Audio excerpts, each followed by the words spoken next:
not. I think that he's a great player and he's going to make smart decisions no matter what. So I think that he's not holding back the Lakers at all. No. I think Kobe Bryant's age at this point is holding back the Lakers from winning any further championships. I don't think it's his age as much as it's just his knees. Like, he's got a $25 million contract, and those knees are not worth $25 million at this point in time. Man, yeah, he getting old, so it's time for him to rebuild. I think Kobe holding him back, so but it's Kobe though, so you really can't even give him up. So you know what I'm saying, but he is holding him back. I gotta say, Royals, man, they haven't made the playoffs since they won it. Like, that's got to be a sign right there. Last time they made the playoffs, they won the World Series. Well, after the last game that I just watched, San Francisco rolled over Kansas City. Although Kansas City's been having an awesome playoff series, I think San Francisco is going to take it. I don't know. I like the Giants just because, their pitching staff is pretty tough to get by, but I don't know. I like Kansas City as well, but I'm going to root for the Giants. I think he might get 20 more at least. He already passed the threshold now, so I think he might get at least 20 more. At least. I'd say 12 more. Put him at 521 touchdowns then. I think that it's unmarketable. He could pretty much make it. Like, I think he can keep going. I think he's going to do well. I don't know. But the sky's the limit for him. I think Peyton Manning, with at least 6 games left, is going to score 517 touchdowns. Gotta say, I think he's gonna end with like 525, 530 this year.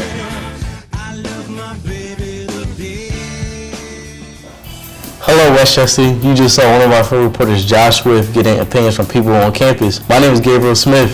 And I'm Ashley Williams. In this episode, we have our Athlete of the Week segment, followed by an exciting interview with swimmer Bogdan Grebenyuk, aka Shark. And don't forget about our Pro Sports segment this week with Amy Lindas. But Gabe, you have all the info on Athlete of the Week, right? I sure do. Let's hear it. This week's Athlete of the Week is Eric Slaughter from the men's golf team.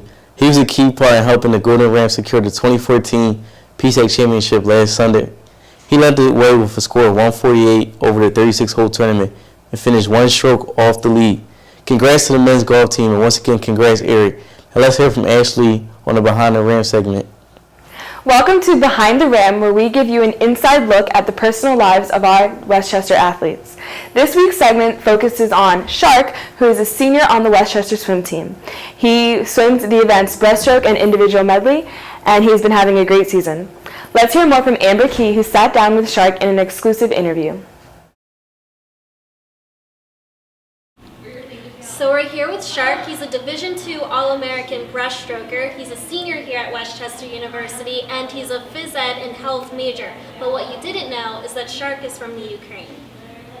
You know that the Ukraine is very far away, but how did you end up here in Westchester, and how did you come here to swim? Well, it's kind of a long story, but long story short is that things weren't going the way I wanted them to go when I was in Ukraine at that time, neither in swimming or education. So I decided I need to make a change, and luckily at that time I had and still have a friend. His name is Kirill Fisenko. He's an NCAA national champion of swimming. He went to Journey University in Indiana.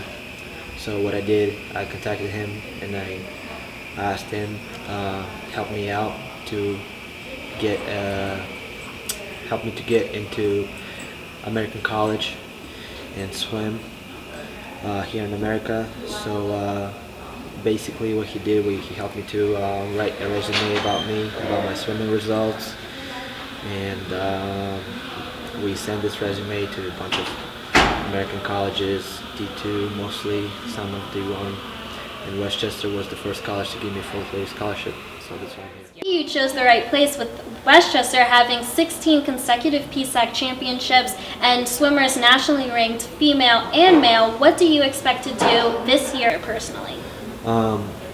Since very beginning, since my freshman year, I didn't come here, just to swim, just to get through. I've always wanted to become a national champion, and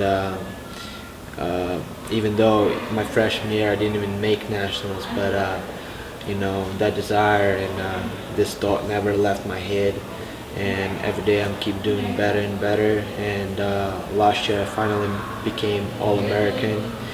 I was 6th in the prelims. In the final, things didn't go my way. I got 8th, but I believe in myself and I train really hard, and I hope and I will do everything in my power to become a national champion this year. Well, I hope you do well this season. Thank you. So, are you graduating this year? I am not. I have extra year.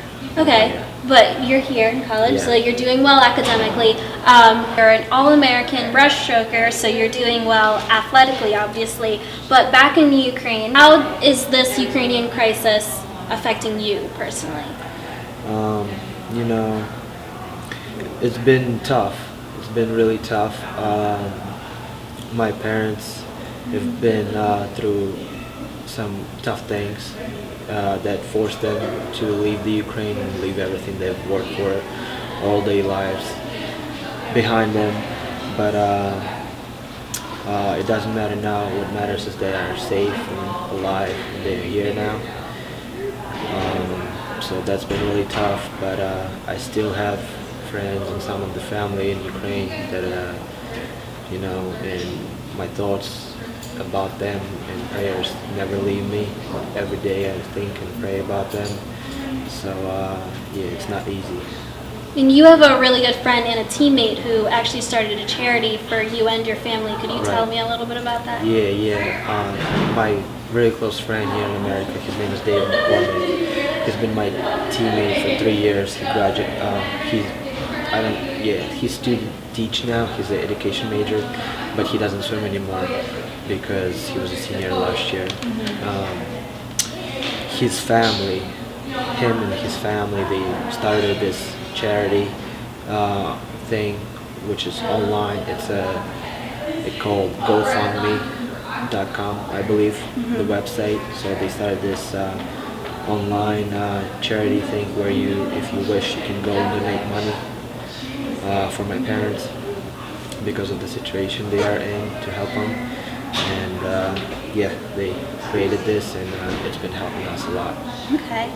Well, thank you so much for talking to us today. Good luck with the rest of the season. And if you would like to help Shark and his family, you could go online to www.gofundme.com/haveaheartforshark. Thank you so very much. Thank you. Back to the studio. Thanks, Amber. I'm Amy Lindas, and I'll be filling in for Samara Rosenfeld this week. Coming off a bye week, the Philadelphia Eagles lost to the Arizona Cardinals 24-20. Nick Foles threw for 36 for 411 yards. He had 2 touchdowns and 2 interceptions. The Eagles did not appear to be on the same page. Jeremy Maclin did excel in the game after an injury scare earlier on in the game. He had 12 receptions for 187 yards and 2 touchdowns. The Eagles will play the Houston Texans next week in Houston. In other news, the World Series has begun and is drawing a lot of attention because of how close the series is. The Kansas City Royals and the San Francisco Giants have played their hearts out in attempts to win the coveted World Series trophy. Game 5 of the World Series on Sunday night, the Giants beat the Royals 5-0. They are now winning the series 3-2. And that is all for Pro Sports this week. This is Amy Lindas. Back to you guys. Thanks, Amy. Even though the Eagles lost, I'm looking forward to the NBA season starting on Tuesday. Yeah, that's something to look forward to. Good news.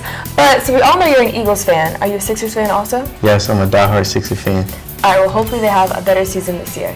But that's all for this episode of Ram Center. Remember to follow us on Twitter and Instagram at WCU Ram Center. My name is Gabriel Smith. And I'm Ashley Williams. Stay golden, Rams.